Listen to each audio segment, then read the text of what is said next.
Ребята, всех приветствую! Наконец-то начинается финальная сборка батареи. Уже начинаю проваривать. Это у меня плюс, это минус. Получилась у меня вот такая емкость на 25 ампер-час. Как я ранее говорил, значит, у меня здесь получается батарея на 10S 12P.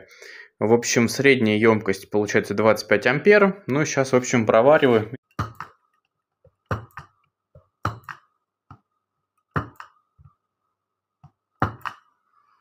Как ранее говорил, провариваю я на 6 точек. В общем, сейчас я прихватил.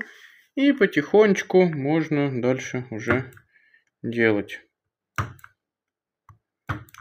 Сторону собрал, сейчас собираю вот эту. Здесь у нас получается 5 пластин, осталось 3 приварить. Сейчас буду проваривать, постоянно делаю аккуратно. Вот. И дальше уже буду думать, как лучше собрать.